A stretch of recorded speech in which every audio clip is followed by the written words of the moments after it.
কাটমানির অভিযোগ, আর এই অভিযোগে এক তৃণমূল নেতা তাকে রীতিমতো জুতো পেটা করা হলো এবং চরম উত্তেজনা তৈরি হয় পাথর প্রতিমার ঘটনা, যেখানে কাটমানির অভিযোগে পাথর প্রতিমায় চরম উত্তেজনা। অভিযুক্ত তৃণমূল নেতাকে জুতো পেটা করে জনতা।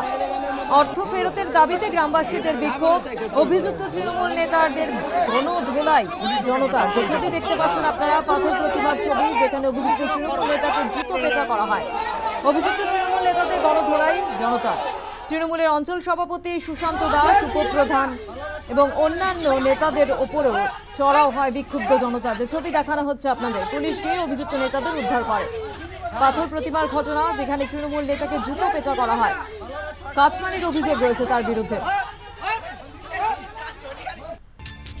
কাটমানির অভিযোগে পাথর প্রতিমায় চরম উত্তেজনা। অভিযুক্ত তৃণমূল নেতাকে জুতো পেটা স্থানীয় বাসিন্দাদের।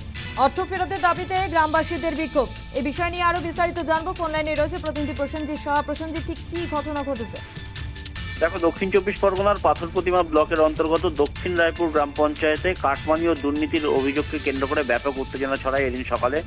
আবাস যোজনা সহ বিভিন্ন সরকারি প্রকল্প থেকে কাটমানি নেওয়ার অভিযোগ উঠেছে এলাকার তৃণমূল নেতাদের বিরুদ্ধে, এবং অভিযোগ সেই আলোচনার পর বিক্ষোভকারীরা তৃণমূলের নেতা অনন্ত হালদারকে একটি দোকান থেকে ধরে এনে জুতো পেটা করেন।